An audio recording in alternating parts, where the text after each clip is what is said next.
Georges Simenon. La declaración del monaguillo. Caía una llovizna fina y fría. La noche era muy oscura. Solo en el extremo de la calle, cerca del cuartel del que, a las 5:30, habían llegado los toques de corneta y el ruido de los caballos al ser llevados a abrevar, brillaba una tenue luz en la ventana de alguien, un madrugador o un enfermo que había pasado la noche en vela. El resto de la calle dormía.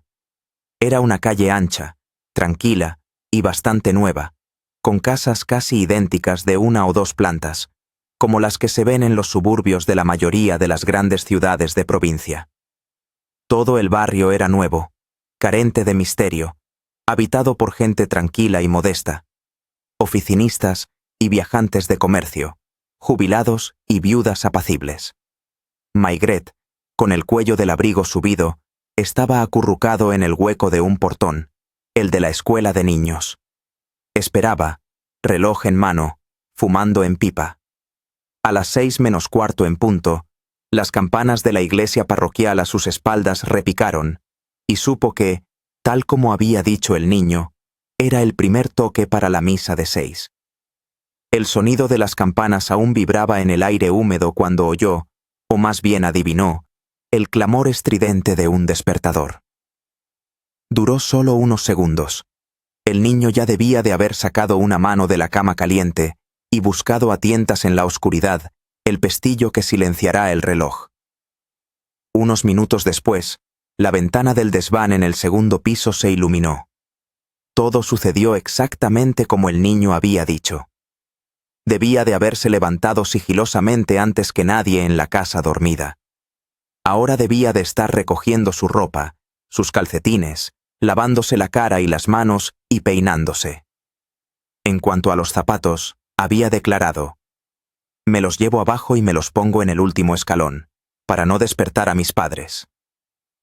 Esto ocurría todos los días, invierno y verano, desde hacía casi 2 años, desde que Justin había empezado a ayudar en misa en el hospital. Había afirmado, además: «El reloj del hospital siempre da las campanadas 3 o 4 minutos más tarde que el de la iglesia parroquial».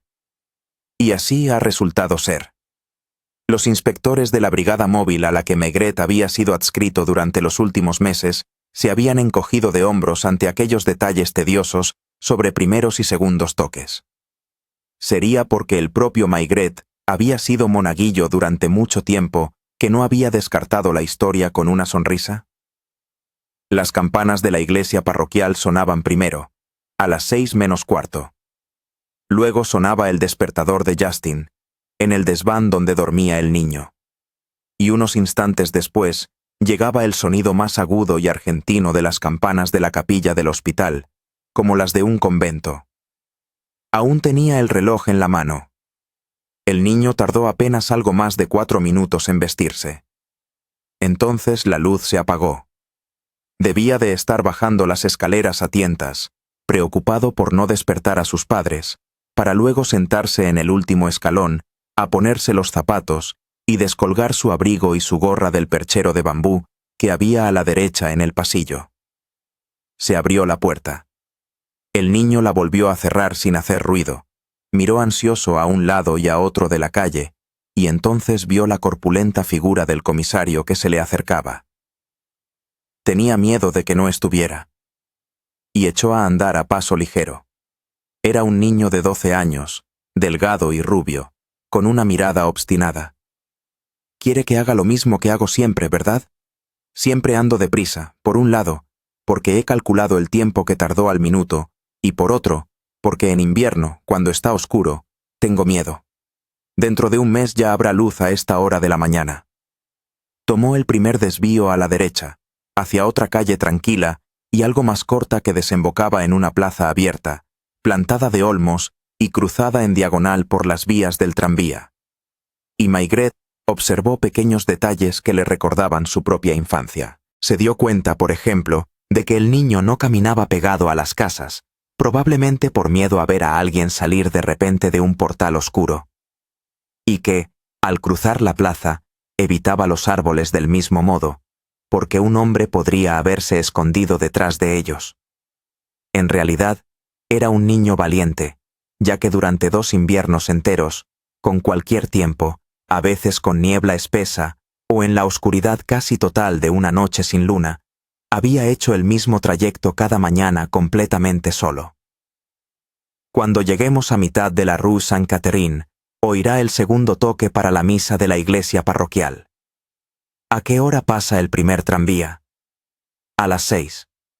Solo lo he visto 2 o 3 veces, cuando llegaba tarde. Una porque no me sonó el despertador, y otra porque me volví a quedar dormido. Por eso salto de la cama en cuanto suena.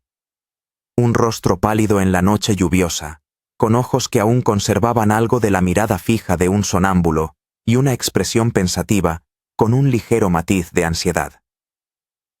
No seguiré ayudando en misa. Hoy he venido porque usted ha insistido. Giraron a la izquierda por la Rue Sainte-Catherine, donde, como en todas las calles de aquel barrio, había una farola cada 50 metros, cada una arrojando un círculo de luz, y el niño acelera el paso inconscientemente cada vez que abandonaba la tranquilizadora zona de claridad. A lo lejos, aún se oían los ruidos del cuartel. Se encendieron algunas ventanas. Sonaron pasos en una calle lateral, probablemente un obrero que iba a su trabajo. Cuando llegó a la esquina de la calle, ¿no vio nada? Este era el punto más delicado, pues la Rue Sainte-Catherine era muy recta y estaba desierta, con sus aceras rectilíneas y sus farolas a intervalos regulares, que dejaban tan poca sombra entre ellas que habría sido imposible no ver a un par de hombres discutiendo incluso a 100 metros de distancia.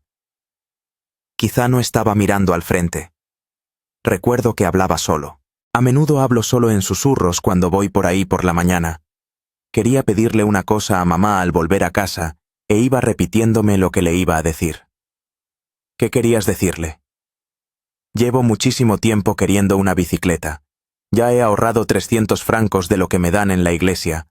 ¿Fue solo una impresión? A Maigret le pareció que el niño se mantenía más alejado de las casas. Incluso se bajó de la acera y volvió a subir un poco más adelante. Fue aquí. Mire, ahí está el segundo toque para la misa de la iglesia parroquial. Y Maigret se esforzó, con toda seriedad, por adentrarse en el mundo que era el del niño cada mañana. Debí levantar la vista de repente.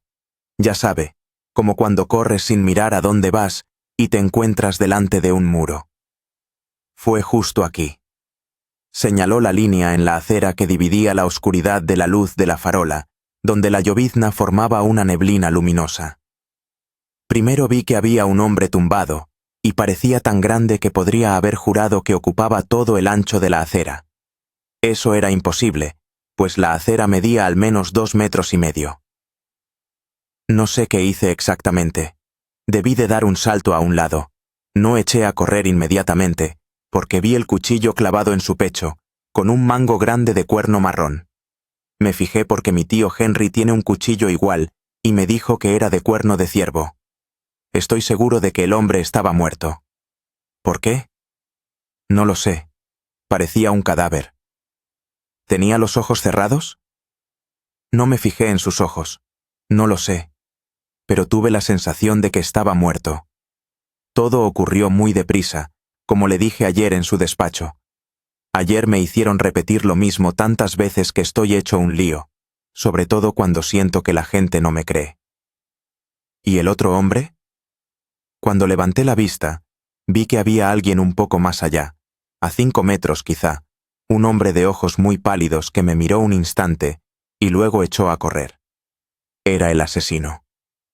¿Cómo lo sabes? Porque huyó a toda velocidad. ¿En qué dirección? Hacia allá, hacia el cuartel. Sí, era un hecho que Justin había sido interrogado al menos 10 veces el día anterior.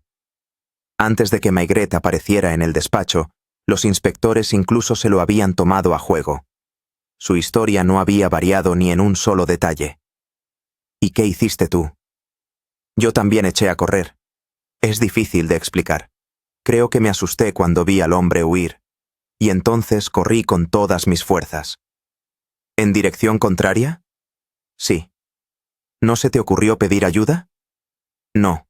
Estaba demasiado asustado. Sobre todo temía que me fallaran las piernas, porque apenas las sentía.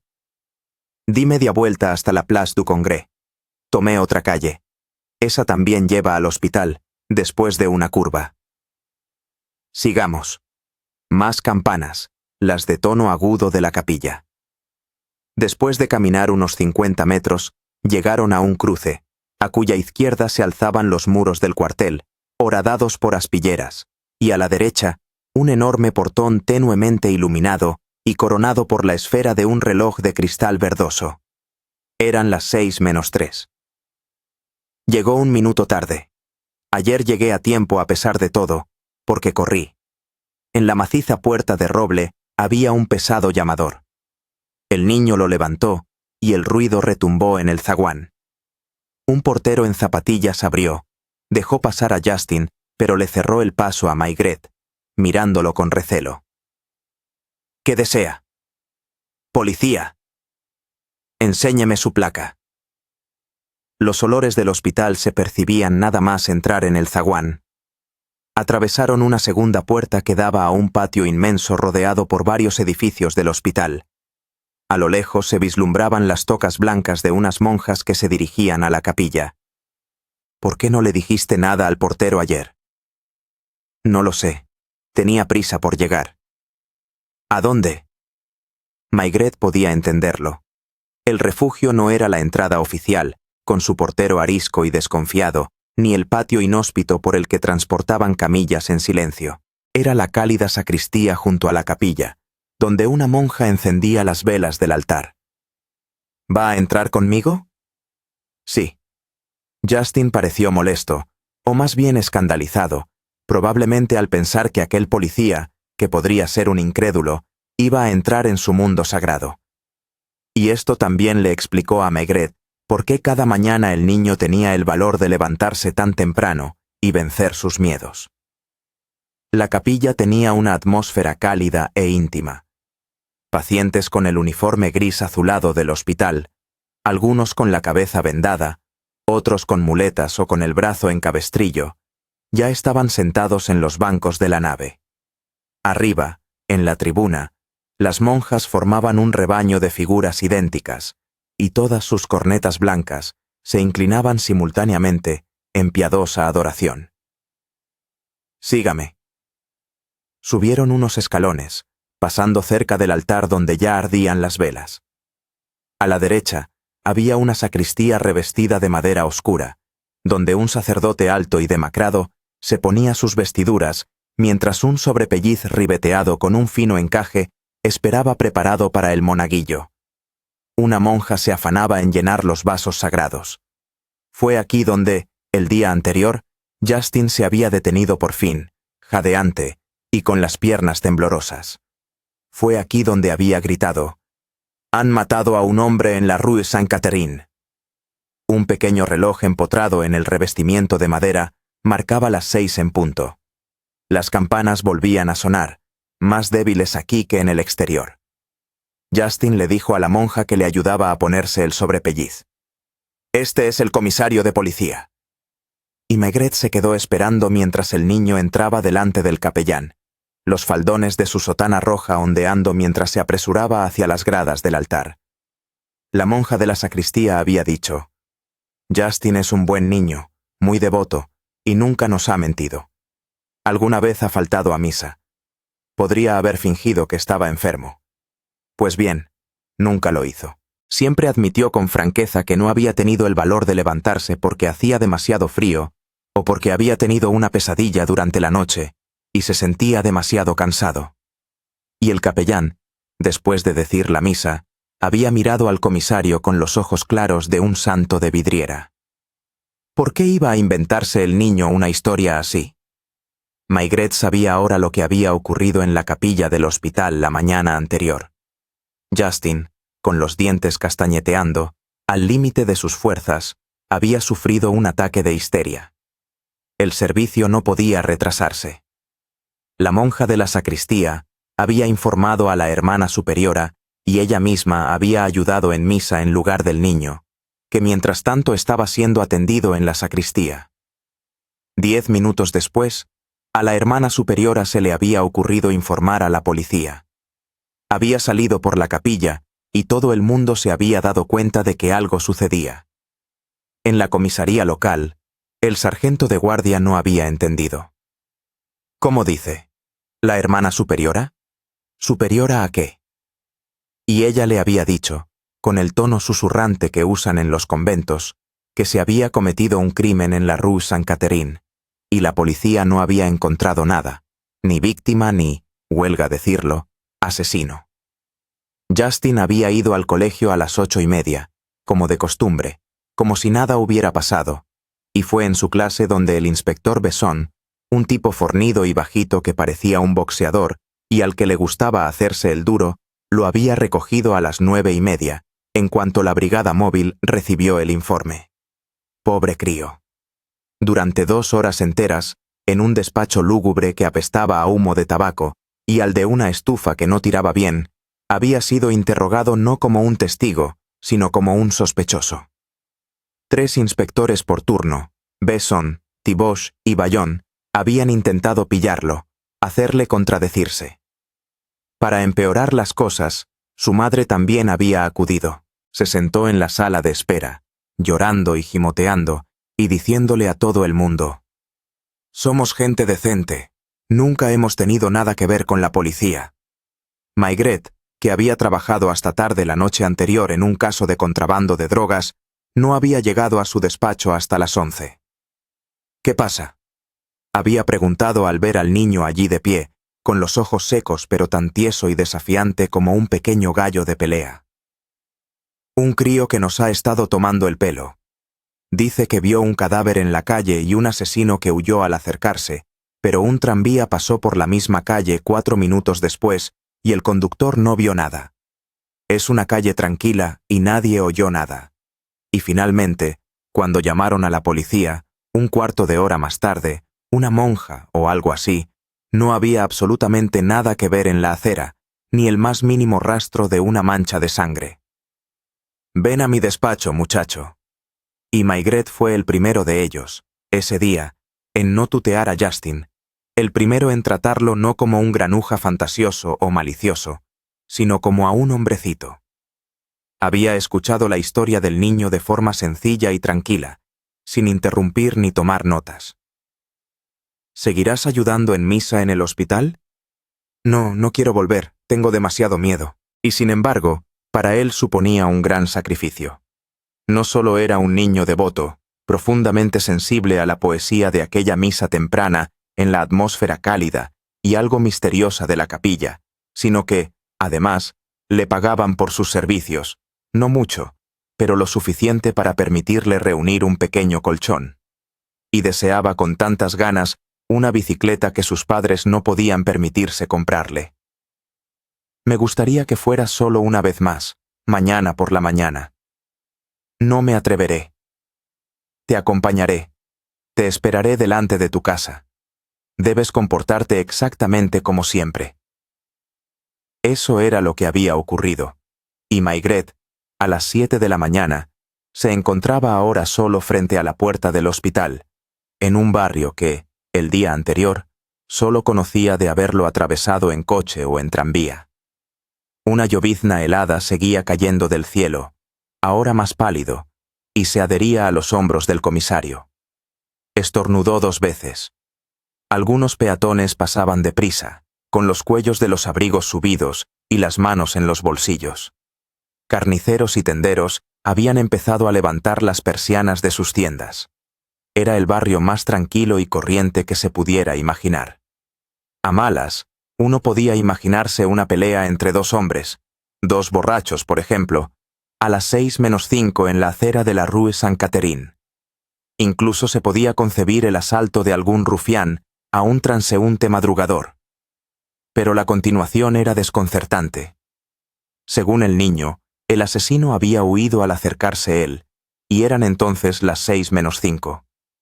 A las 6, sin embargo, había pasado el primer tranvía, y el conductor había declarado no haber visto nada. Podría, por supuesto, haber estado distraído o mirando hacia otro lado. Pero a las 6:05, 2 policías de ronda habían pasado por esa misma acera y no habían visto nada.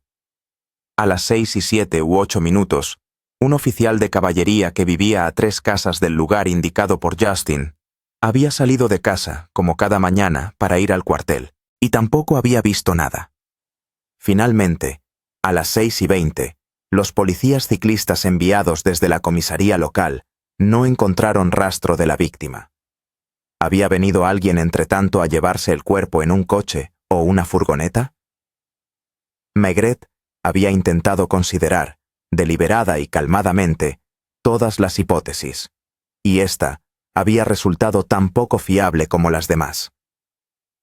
En el número 42 de la misma calle, había una mujer enferma cuyo marido había velado toda la noche. Había afirmado categóricamente: «Oímos todos los ruidos de fuera. Me doy cuenta de todos, más aún porque mi mujer sufre mucho, y el menor ruido la hace estremecerse». El tranvía la despertó cuando acababa de quedarse dormida. Le doy mi palabra de que no pasó ningún coche antes de las 7. El primero fue el camión de la basura. ¿No oyó nada más? Alguien corriendo, en un momento dado. ¿Antes del tranvía? Sí, porque mi mujer dormía. Me estaba preparando un café en el hornillo. ¿Una persona corriendo? Más bien 2. ¿No sabe en qué dirección? La persiana estaba bajada. Como chirría al subirla, no intenté mirar. Esta era la única prueba a favor de Justin. Había un puente, 200 metros más allá, y el policía de servicio allí no había visto pasar a ningún coche. Cabía suponer que, apenas unos minutos después de huir, el asesino había vuelto, recogido el cuerpo de su víctima y se lo había llevado a algún sitio sin llamar la atención. Peor aún, había una prueba que hacía que la gente se encogiera de hombros al hablar de la historia del niño. El lugar que había indicado estaba justo enfrente del número 61. El inspector Thibauge había visitado esta casa el día anterior, y Maigret, que no dejaba nada al azar, la visitó ahora él mismo. Era una casa nueva de ladrillo rosado. 3 escalones conducían a una reluciente puerta de pino de Flandes, con un buzón de latón brillante. Aunque solo eran las 7:30 de la mañana, le habían dado a entender al comisario que podía presentarse a esa hora temprana. Una anciana demacrada y con bigote se asomó por una mirilla y discutió antes de dejarlo entrar en el vestíbulo, donde olía agradablemente a café recién hecho. Iré a ver si el juez puede recibirle. Porque la casa pertenecía a un magistrado jubilado, que tenía fama de poseer medios propios y que vivía allí solo con una ama de llaves. Hubo algunos susurros en la habitación delantera, que en buena lógica debería haber sido un salón. Luego la anciana regresó y dijo con acritud: «Pase. Límpiese los pies, por favor. No está usted a una cuadra». La habitación no era un salón. No se parecía en nada a lo que uno suele imaginarse como tal. Era muy grande, y era en parte dormitorio, en parte despacho, en parte biblioteca, y en parte trastero, abarrotada de los objetos más inesperados. ¿Ha venido a buscar el cadáver?, dijo una voz burlona que hizo sobresaltar al comisario. Como había una cama, miré hacia ella por instinto, pero estaba vacía. La voz provenía del rincón de la chimenea, donde un anciano enjuto estaba acurrucado en el fondo de un sillón con una manta escocesa sobre las piernas. «Quítese el abrigo, porque adoro el calor, y no podrá soportarlo aquí». Era completamente cierto. El anciano, sosteniendo unas tenazas, hacía todo lo posible por avivar al máximo las llamas de un fuego de leña. Había pensado que la policía había progresado algo desde mis tiempos y había aprendido a desconfiar de los testimonios de los niños. Los niños y las niñas son los testigos menos fiables, y cuando yo estaba en la judicatura, llevaba una gruesa bata, y a pesar del calor de la habitación, tenía una bufanda tan ancha como un chal alrededor del cuello. Así que se supone que el crimen se cometió delante de mi casa. Y si no me equivoco, usted es el famoso comisario Maigret, a quien han tenido la amabilidad de enviar a nuestra ciudad para reorganizar nuestra brigada móvil. Su voz era áspera. Era la de un anciano rencoroso, agresivo y salvajemente sarcástico. Pues bien, mi querido comisario, a menos que vaya a acusarme de estar compinchado con el asesino, lamento decirle, como le dije ayer a su joven inspector, que va por mal camino. Probablemente habrá oído que los ancianos necesitan dormir muy poco. Es más, hay personas que, durante toda su vida, duermen muy poco. Erasmo fue uno de ellos, por ejemplo, como también lo fue un caballero conocido como Voltaire. Miró con aire de suficiencia las estanterías donde se apilaban los volúmenes hasta el techo. Este ha sido el caso de muchas otras personas que usted probablemente tampoco conocerá. Es mi caso, y me enorgullezco de no haber dormido más de 3 horas por noche durante los últimos 15 años, ya que desde hace 10, mis piernas se niegan a llevarme. Y como, además, no tengo ningún deseo de visitar ninguno de los lugares a los que podrían llevarme, paso mis días y mis noches en esta habitación que, como puede ver por sí mismo, da directamente a la calle. A las 4 de la mañana ya estoy sentado en este sillón con todas mis facultades, créame. Podría mostrarle el libro en el que estaba inmerso ayer por la mañana, solo que era de un filósofo griego, y no me imagino que le interese. El hecho es que si un incidente del tipo descrito por su imaginativo joven amigo hubiera tenido lugar bajo mi ventana, le prometo que me habría dado cuenta. Mis piernas son débiles, como he dicho, pero mi oído sigue siendo bueno. Además, he conservado suficiente curiosidad natural para interesarme por todo lo que ocurre en la calle, y si le divierte, podría decirle a qué hora pasa cada ama de casa del barrio por delante de mi ventana para hacer sus compras. Miraba a Maigret con una sonrisa de triunfo. Entonces, ¿suele oír pasar al joven Justin por delante de la casa?, preguntó el comisario en el tono más manso y suave posible. Naturalmente. Tanto lo oigo como lo veo. No le sigo. Durante la mayor parte del año, casi 2/3 del año, es de día a las 6 de la mañana, y el niño ayudaba en la misa de 6 tanto en verano como en invierno. Solía verlo pasar. Considerando que esto sucedía todos los días con tanta regularidad como el paso del primer tranvía, debe de haber sido usted consciente de ello con atención. ¿Qué quiere decir? Quiero decir que, por ejemplo, cuando la sirena de una fábrica suena todos los días a la misma hora en un determinado barrio, cuando alguien pasa por su ventana con una regularidad de reloj, usted se dice naturalmente: «Vaya, debe de ser tal hora». Y si un día la sirena no suena, piensa: «Ah, es domingo». Y si la persona no pasa, se pregunta qué le habrá podido ocurrir. Quizá esté enfermo. El juez miraba a Maigret con unos ojillos agudos y astutos. Parecía molestarle que le dieran una lección. «Ya sé todo eso», gruñó, haciendo crujir los nudillos. «Yo era magistrado antes de que usted fuera policía. Cuando el monaguillo pasaba, lo oía, si es eso lo que intenta hacerme admitir. Y si no pasaba, podría haberme dado cuenta, pero también podría no haberme dado cuenta. Como en el caso de la sirena de la fábrica que ha mencionado, uno no se percata cada domingo del silencio de la sirena. Y ayer, ¿podría Maigret equivocarse? Tuvo la impresión de que el viejo magistrado fruncía el ceño, de que había algo hosco y salvajemente reservado en su expresión. Los ancianos a veces se enfurruñan como niños. A menudo muestran la misma terquedad pueril. ¿Ayer? Sí. ¿Por qué repetía la pregunta, si no era para darse tiempo a tomar una decisión? No noté nada. ¿Ni que hubiera pasado? No. ¿Ni que no hubiera pasado? No. Una de las dos respuestas era falsa. Maigret estaba convencido.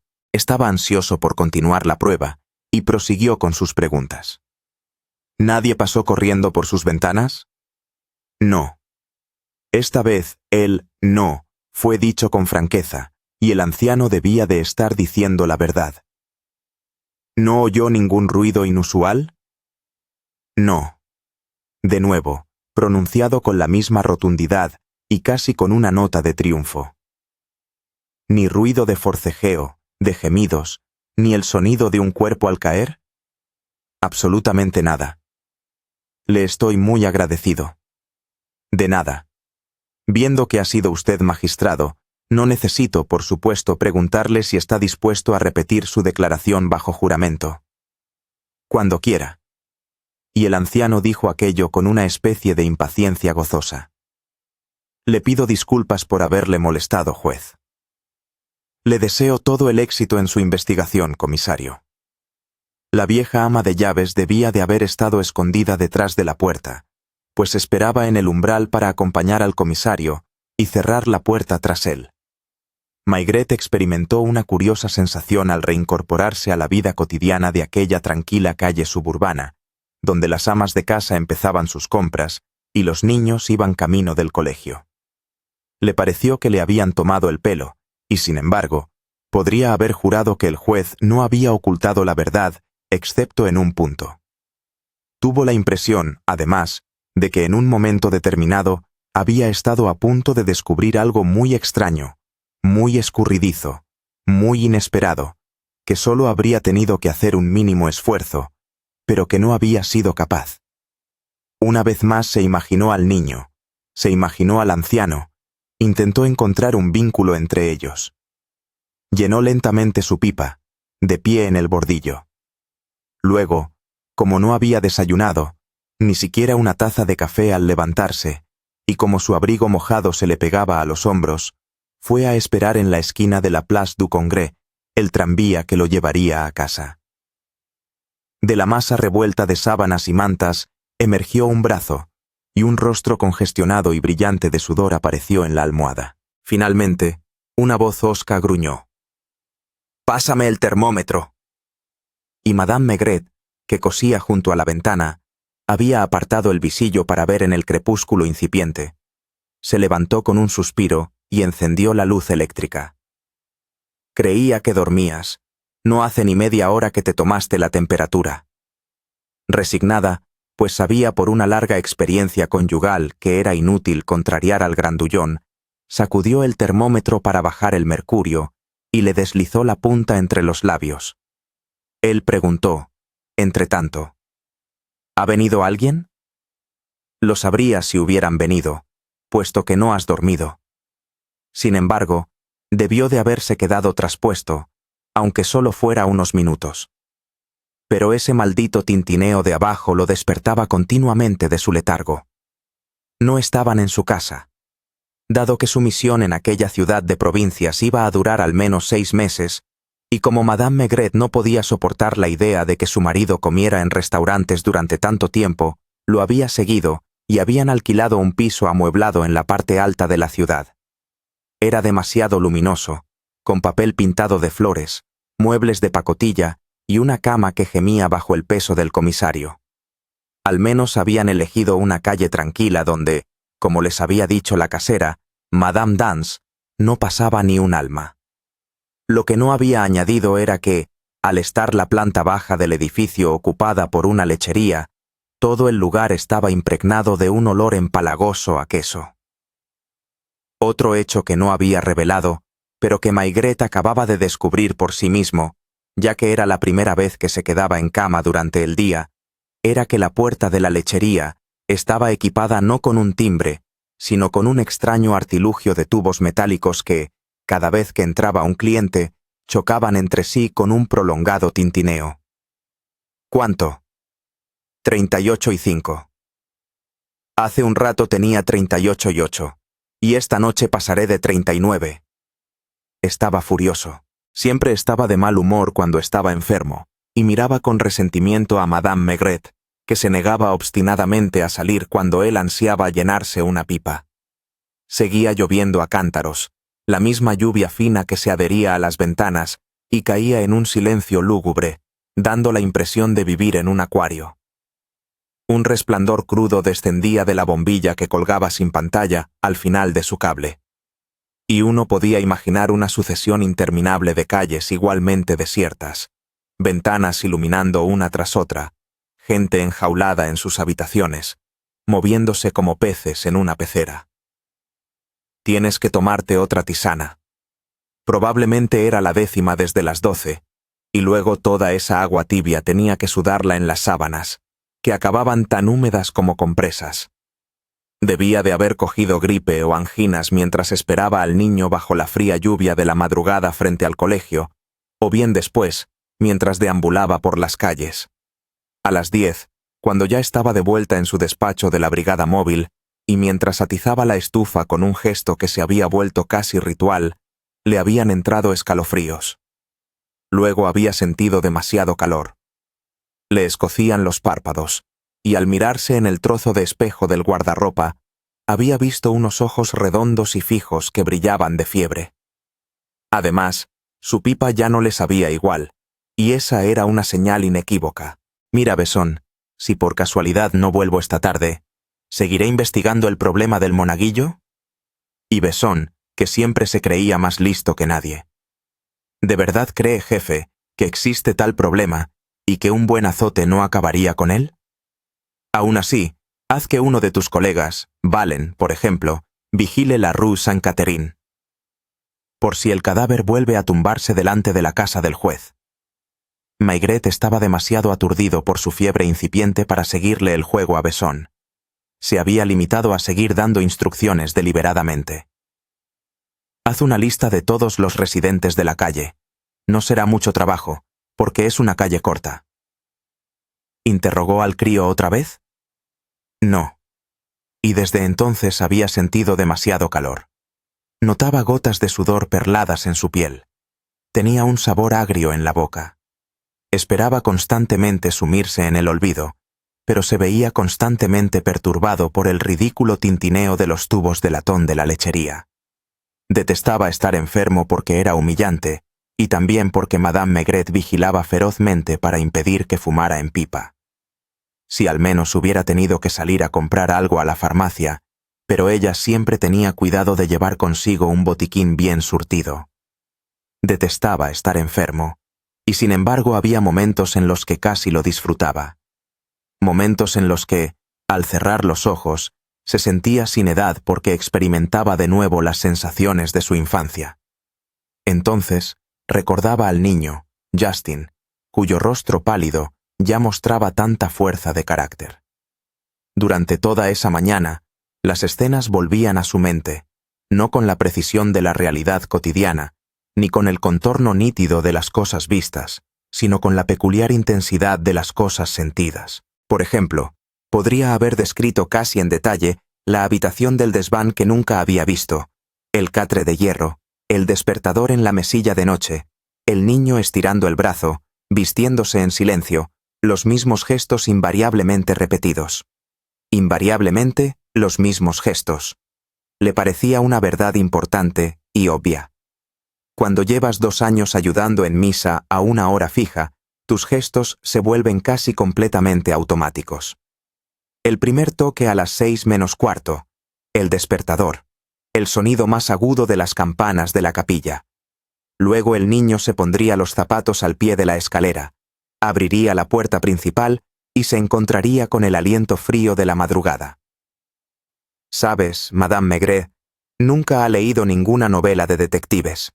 Desde que tenían memoria, posiblemente porque había empezado como una broma, se llamaban el uno al otro Maigret y Madame Maigret, y casi había olvidado que tenían nombres de pila como las demás personas.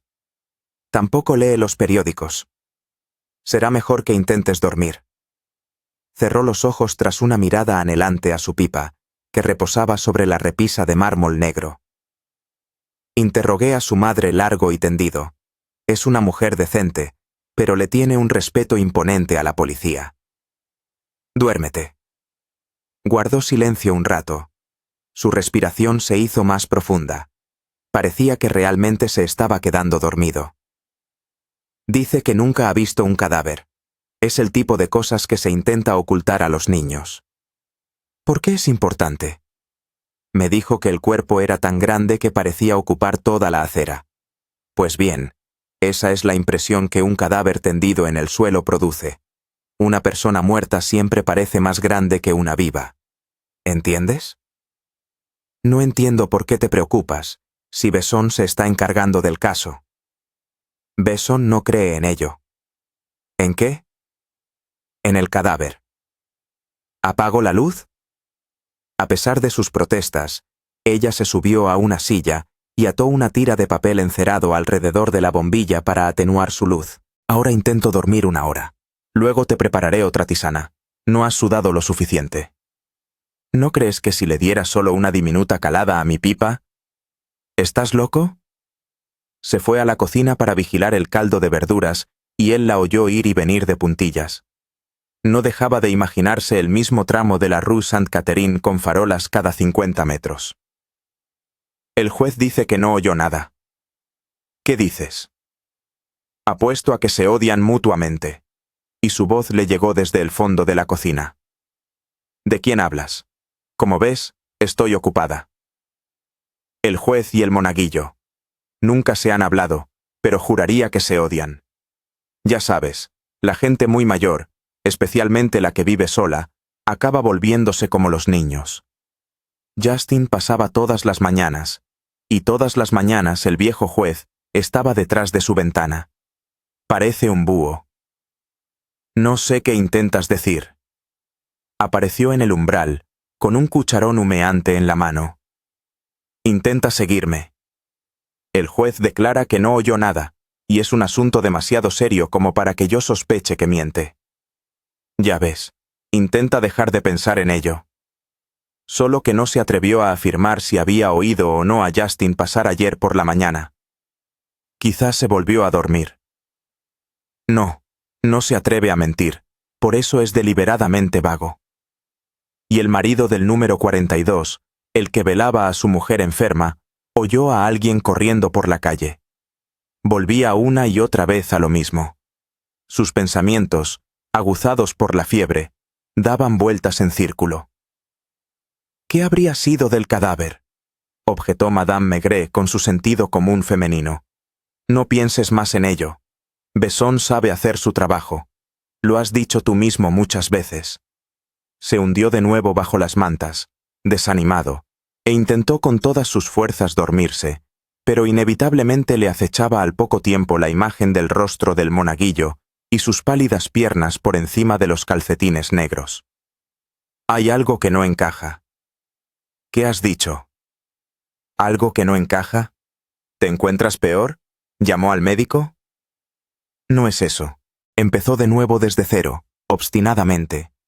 Volvió al umbral de la escuela del niño y cruzó la Place du Congrès. Y aquí es donde hay algo que falla. Por un lado, porque el juez no había oído nada. A menos que se le fuera a acusar de perjurio, era difícil creer que una pelea hubiera tenido lugar bajo su ventana, a pocos metros de distancia, que un hombre hubiera echado a correr hacia el cuartel mientras el niño se precipitaba en dirección contraria. Escucha, Madame Maigret. ¿Qué pasa ahora? Supongamos que ambos hubieran echado a correr en la misma dirección. Con un suspiro, Madame Maigret reanudó su costura y escuchó obedientemente el monólogo de su marido, entrecortado por jadeos sibilantes. Por un lado, es más lógico. ¿Qué es más lógico? Que ambos hubieran corrido en la misma dirección. Solo que en ese caso no habría sido hacia el cuartel. ¿Podría el niño haber corrido detrás del asesino? No, el asesino había corrido detrás del niño. ¿Para qué, si no lo mató? Para hacerlo callar, por ejemplo. No lo consiguió, puesto que el niño habló. O para evitar que contara algo, que diera algún detalle concreto. Mira, Madame Maigret. ¿Qué es lo que quieres? Sé que empezarás diciendo que no, pero es absolutamente necesario. Pásame mi pipa y mi tabaco. Solo unas pocas caladas.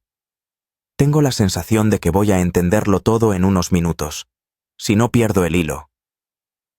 Fue a buscar su pipa a la repisa de la chimenea y se la entregó resignada, suspirando. Sabía que se te ocurriría alguna buena excusa. De todos modos, esta noche te voy a poner una cataplasma, quieras o no.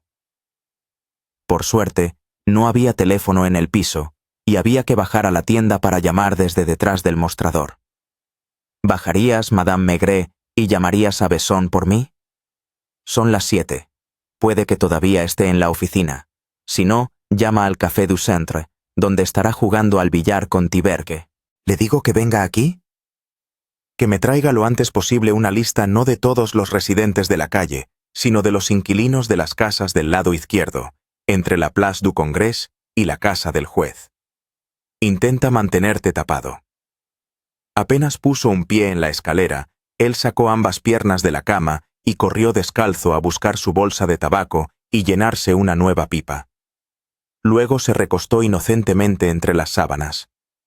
A través del endeble suelo de tablas, podía oír un murmullo de voces y a Madame Maigret hablando por teléfono. Fumaba su pipa a pequeñas y ávidas caladas, aunque le dolía mucho la garganta. Veía las gotas de lluvia deslizarse lentamente por los cristales oscuros, y esto le recordó de nuevo su infancia, las enfermedades infantiles, cuando su madre solía llevarle flan a la cama. Madame Maigret regresó, un poco jadeante, recorrió la habitación con la mirada como para tomar nota de algo inusual, pero no pensó en la pipa. Estará aquí en 1 hora aproximadamente. Voy a pedirte un favor más, Madame Maigret. ¿Te pondrías el abrigo? Ella le lanzó una mirada suspicaz. ¿Irías a casa del joven Justin y les pedirías a sus padres que te dejen traértelo? Sé muy amable con él. Si enviara a un policía, sin duda se asustaría, y ya de por sí es bastante propenso a mostrarse arisco. Solo dile que me gustaría charlar con él unos minutos. ¿Y si su madre quiere venir con él? Ingéniatelas, pero no quiero a la madre. Al quedarse solo, se hundió de nuevo en las cálidas y húmedas profundidades de la cama, la punta de su pipa emergiendo de las sábanas y emitiendo una ligera nube de humo. Cerró los ojos, y no pudo dejar de imaginarse la esquina de la Rue Sainte-Catherine. Ya no era el comisario Maigret, se había convertido en el monaguillo que se apresuraba, recorriendo el mismo camino cada mañana a la misma hora y hablando solo para darse ánimos. Al entrar en la Rue Sainte-Catherine, «Mamá, ojalá me compraras una bicicleta», pues el niño había estado ensayando la escena que representaría para su madre cuando volviera del hospital. Tendría que ser más complicado, debió de haber ideado enfoques más sutiles. «Sabes, mamá, si tuviera una bicicleta, podría... O si no, ya he ahorrado 300 francos. Si me prestaras el resto, que prometí devolverte con lo que gano en la capilla, podría...» La esquina de la Rue Sainte-Catherine, unos segundos antes de que las campanas de la iglesia parroquial sonaran por segunda vez, y solo quedaban 150 metros de calle oscura y vacía por recorrer antes de llegar al refugio seguro del hospital. Unos saltos entre los círculos de luz arrojados por las farolas. Más tarde, el niño declara: «Levanté la vista y vi». Ese era todo el problema. El juez vivía prácticamente en medio de la calle, a medio camino entre la Place du Congrès y la esquina del cuartel, y no había visto ni oído nada.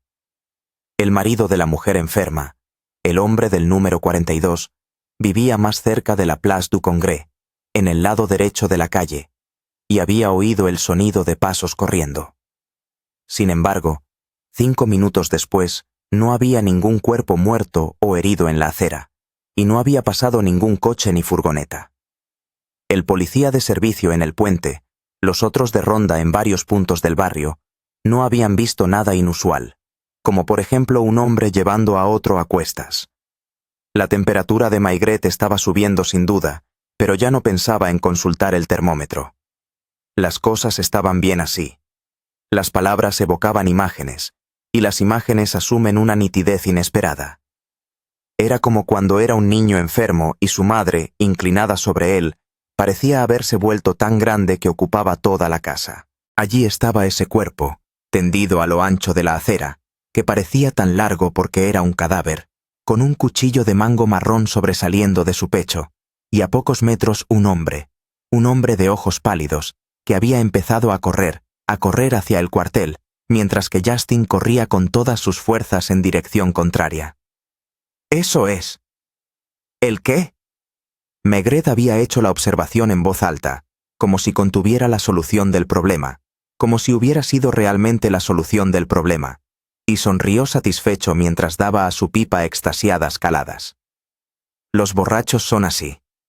De repente, las cosas les parecen evidentes por sí mismas, verdades que, sin embargo, son incapaces de explicar y que se disuelven en la vaguedad tan pronto como se examinan con frialdad. Algo era falso, eso era. Y Maigret, en su imaginación febril, estaba seguro de haber puesto el dedo en el punto débil de la historia. Justin no se lo había inventado. Su terror, su pánico al llegar al hospital habían sido genuinos. Tampoco se había inventado la imagen del cuerpo largo extendido por la acera. Además, había al menos una persona en la calle que había oído pasos corriendo. ¿Qué había comentado el juez con la sonrisa burlona? Todavía no ha aprendido a desconfiar de los testimonios de los niños, o algo por el estilo. Sin embargo, el juez se equivocaba.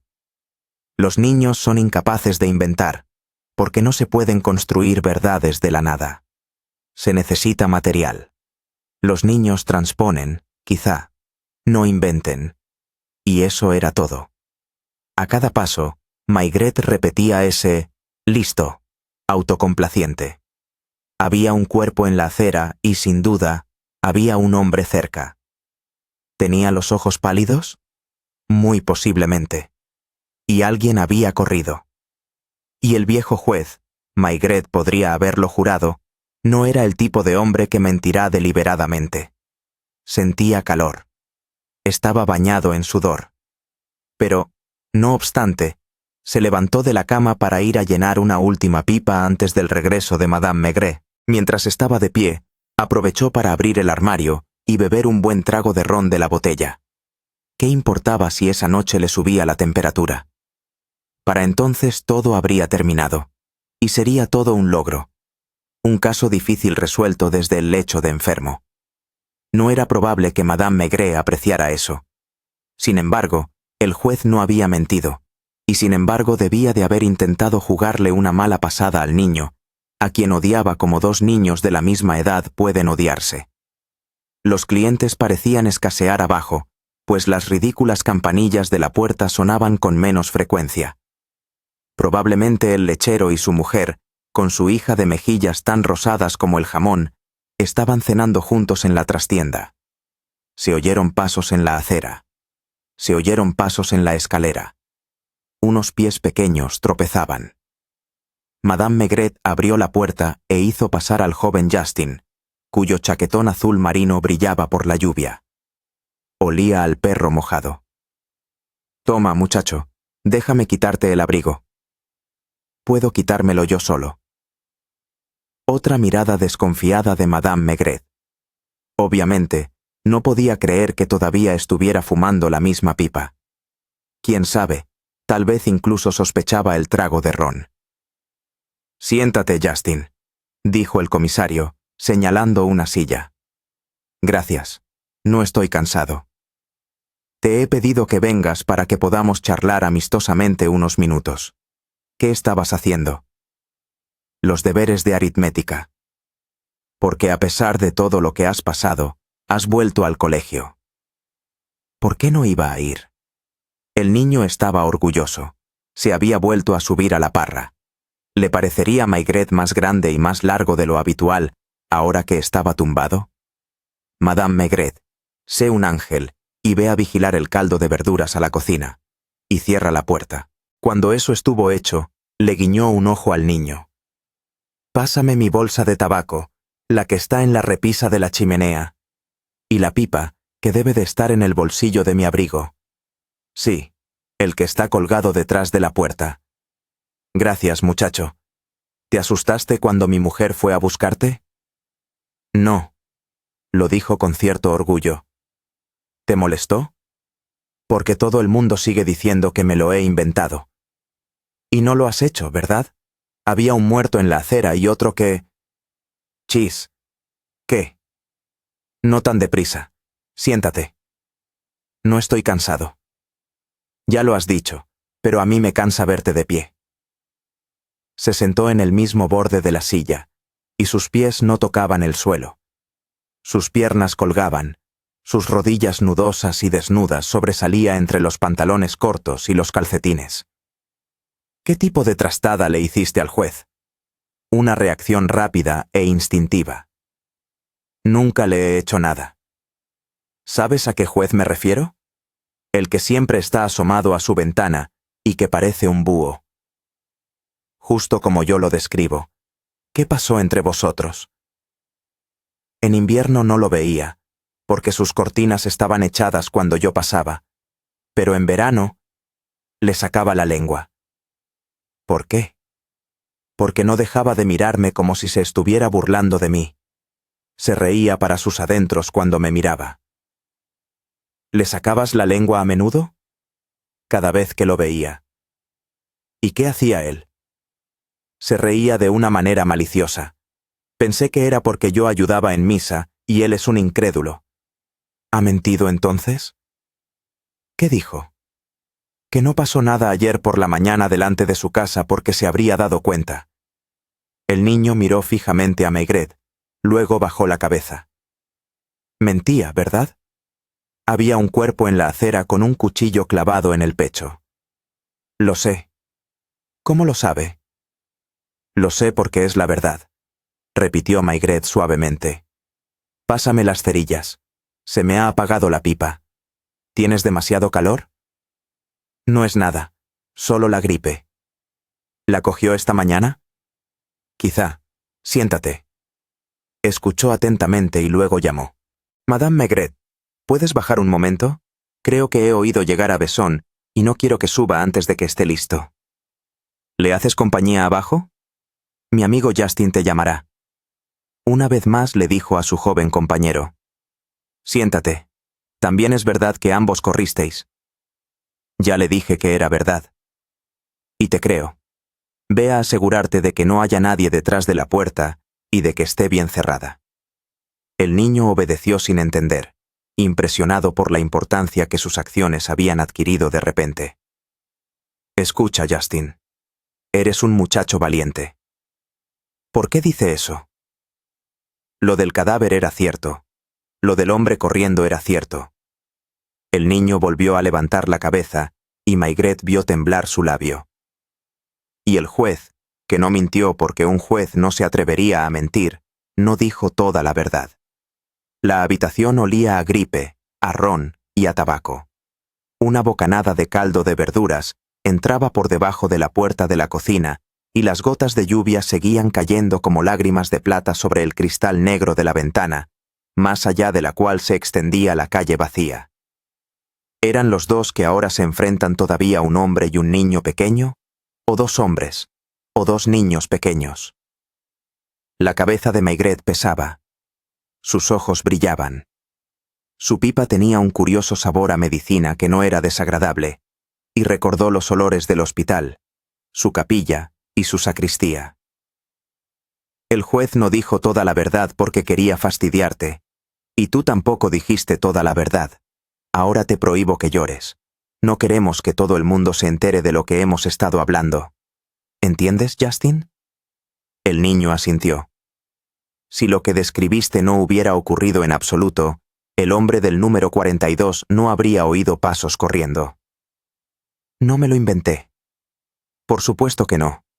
Pero si hubiera ocurrido tal y como dijiste, el juez no habría podido decir que no había oído nada. Y si el asesino hubiera huido hacia el cuartel, el anciano no habría jurado que nadie había pasado corriendo por su casa. El niño permaneció inmóvil, mirando las puntas de sus pies colgantes. El juez fue honesto, en general, al no atreverse a afirmar que habías pasado por su casa ayer por la mañana, pero quizá podría haber afirmado que no habías pasado. Esa es la verdad, ya que corriste en dirección contraria. También decía la verdad cuando declaró que ningún hombre había pasado corriendo por la acera bajo su ventana, porque el hombre no fue en esa dirección. ¿Cómo lo sabe? Se había puesto rígido y miraba a Maigret con los ojos muy abiertos, como debió de haber mirado la noche anterior al asesino o a su víctima. Porque el hombre, inevitablemente, se lanzó en la misma dirección que tú, lo que explica por qué el marido del número 42 lo oyó pasar. Porque, sabiendo que lo habías visto, que habías visto el cuerpo, que podías hacer que lo atraparan, corrió detrás de ti. Si se lo dice a mi madre, yo... Chis, no deseo decirle a tu madre ni a nadie nada en absoluto. Verás, Justin, muchacho, voy a hablarte como a un hombre. Un asesino lo bastante listo y frío como para hacer desaparecer un cadáver sin dejar rastro en pocos minutos, no habría sido tan tonto como para dejarte escapar después de haber visto lo que habías visto. No lo sé. Pero yo sí. Es mi trabajo saberlo. Lo más difícil no es matar a un hombre, es hacer desaparecer el cuerpo después. Y este desapareció magníficamente. Desapareció a pesar de que tú lo habías visto y habías visto al asesino. En otras palabras, el asesino es un tipo realmente listo, y un tipo realmente listo, con su vida en juego, nunca te habría dejado escapar así. No lo sabía. ¿Qué no sabías? No sabía que importara tanto. Ya no importa en absoluto, ya que todo se ha arreglado. ¿Lo ha arrestado? Había una inmensa esperanza en el tono con que se pronunciaron estas palabras. Será arrestado en breve. Quédate quieto. Deja de balancear las piernas. No me moveré. Por un lado, si todo hubiera sucedido delante de la casa del juez, es decir, en medio de la calle, te habrías dado cuenta desde más lejos y habrías tenido tiempo de huir. Ese fue el único error que cometió el asesino, a pesar de toda su astucia. ¿Cómo lo adivinó? No lo adiviné, pero una vez fui monaguillo yo también, y ayudé en la misa de 6 como tú. No habrías recorrido 100 metros por la calle sin mirar al frente. Así que el cadáver debía de estar más cerca, mucho más cerca, justo a la vuelta de la esquina. 5 casas después de la esquina. Estabas pensando en otra cosa, en tu bicicleta, y puede que hayas recorrido 20 metros sin ver nada. ¿Cómo puedes saberlo? Y cuando lo viste, corriste hacia la Place de Congrès para llegar al hospital por la otra calle, y el hombre corrió detrás de ti. Creí que me moría de miedo. ¿Te agarró por el hombro? Me agarró los hombros con ambas manos. Creí que me iba a estrangular. Me pidió que dijera... El niño lloraba en silencio. Estaba pálido, y las lágrimas rodaban lentamente por sus mejillas. Si se lo cuenta a mi madre, me lo echará en cara toda la vida. Siempre me está regañando. Te ordenó que dijeras que había ocurrido más adelante. Sí. ¿Delante de la casa del juez? Fui yo quien pensó en la casa del juez, por lo de sacarle la lengua. El hombre solo dijo al otro extremo de la calle y que él había huido hacia el cuartel. Y así casi tuvimos un crimen perfecto, porque nadie te creyó, ya que no había ningún asesino ni cuerpo, ni rastros de ningún tipo, y todo parecía imposible. ¿Pero y usted? Yo no cuento. Da la casualidad de que una vez fui monaguillo y que hoy estoy en cama con gripe. ¿Qué te prometió? Me dijo que si no decía lo que él quería, siempre estaría detrás de mí, donde quiera que fuera, a pesar de la policía, y que me retorcía el cuello como a un pollo. ¿Y entonces? Me preguntó qué quería tener. ¿Y dijiste una bicicleta?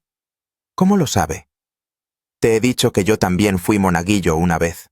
¿Y usted quería una bicicleta? Eso y muchas otras cosas que nunca he tenido. ¿Por qué dijiste que tenía los ojos pálidos? No lo sé. No le vi los ojos. Llevaba unas gafas gruesas, pero no quería que lo atraparan. ¿Por la bicicleta? Quizá. Va a decírselo a mi madre, ¿verdad? Ni a tu madre, ni a nadie más. Ahora somos colegas, ¿no? Mira, pásame mi bolsa de tabaco y no le digas a Madame Maigret que he fumado 3 pipas desde que estamos aquí juntos. Ya ves, los mayores tampoco dicen siempre toda la verdad. ¿Delante de qué puerta fue, Justin? La casa amarilla, al lado de la charcutería. Ve a buscar a mi mujer. ¿Dónde está? Abajo, está con el inspector Besson, el que fue tan desagradable contigo.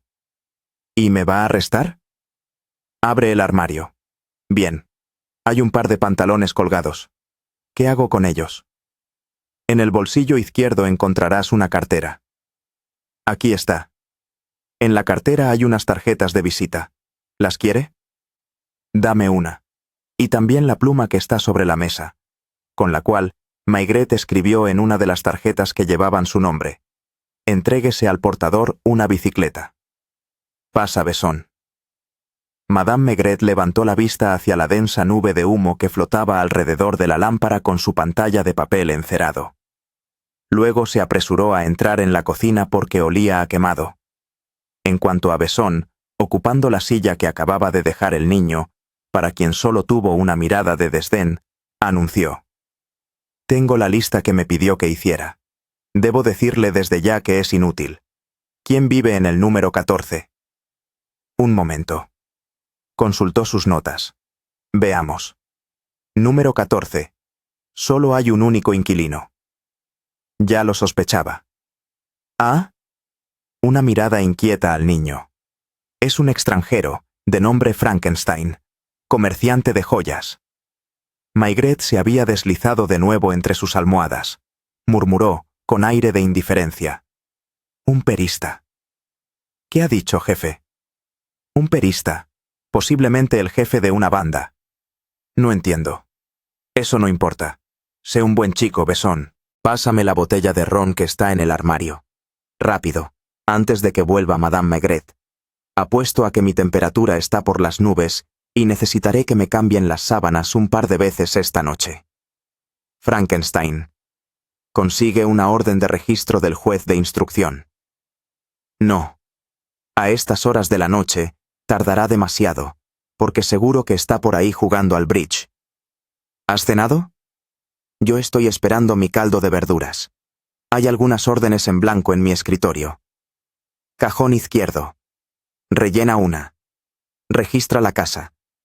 Seguro que encuentras el cuerpo, aunque tengas que derribar un muro del sótano». El pobre Besson miró a su jefe con cierta ansiedad, luego al niño, que esperaba sentado tranquilamente en un rincón. «Actúa rápido, viejo amigo. Si sabe que el crío ha estado aquí esta noche, no lo encontrarás en su guarida. Es un tipo duro, como descubrirás. Y vaya si lo era». Cuando la policía llamó a su puerta, intentó escapar por los patios traseros y saltando muros. Tardaron toda la noche en atraparlo, lo que finalmente consiguieron entre los tejados. Mientras tanto, otros policías registraron la casa durante horas antes de descubrir el cadáver, descomponiéndose en un baño de cal viva. Evidentemente, había sido un ajuste de cuentas. Un miembro de la banda, descontento y frustrado, había visitado al jefe de madrugada. Frankenstein lo había liquidado en el umbral de la puerta, sin saber que un monaguillo, en ese mismo instante, doblaba la esquina de la calle. ¿Qué dice? Maigret ya no tenía ánimos para mirar él mismo el termómetro. 39,3. ¿No estarás haciendo trampas? Sabía que ella hacía trampas, que su temperatura era más alta, pero no le importaba. Era bueno, era delicioso hundirse en la inconsciencia, dejarse deslizar a una velocidad vertiginosa hacia un mundo brumoso, pero terriblemente real, donde un monaguillo con un fuerte parecido a Maigret de niño corría salvajemente por la calle, seguro de que o bien iba a ser estrangulado o iba a ganar una bicicleta nueva y reluciente. ¿De qué hablas?, preguntó Madame Maigret, cuyos dedos regordetes sostenían una cataplasma hirviendo que se proponía aplicar en la garganta de su marido. Murmuraba incoherencias como un niño febril, hablando del primer toque y del segundo toque. «Voy a llegar tarde». «¿Tarde a qué?» «A misa. Hermana... Se refería a la monja de la sacristía, la sacristana, pero no encontraba la palabra. Se durmió por fin, con una enorme compresa alrededor del cuello, soñando con la misa en su propio pueblo y con la posada de Marie Titan, por delante de la cual solía pasar corriendo porque tenía miedo. ¿Miedo de qué? Lo pillé de todas formas. ¿A quién? Al juez. ¿Qué juez? Era demasiado complicado de explicar. El juez le recordaba a alguien de su pueblo a quien solía sacarle la lengua. ¿El herrero? No. El padrastro de la mujer del panadero. No importaba. Alguien que no le gustaba, y había sido el juez quien lo había despistado todo el tiempo para vengarse del monaguillo y para fastidiar a la gente. Había dicho que no había oído pasos delante de su casa, pero no había dicho que había oído a 2 personas corriendo en dirección contraria. Los viejos se vuelven infantiles y se pelean con los niños, como niños. Maigret estaba satisfecho, a pesar de todo. Había hecho trampa con 3 pipas enteras, incluso 4. Tenía un buen sabor a tabaco en la boca y podía dejarse llevar. Y mañana, como tenía gripe, Madame Maigret le haría flan. Fin de la historia. Si te gustó, dale like, suscríbete y cuéntanos en los comentarios qué parte fue tu favorita. Nos vemos en la próxima aventura.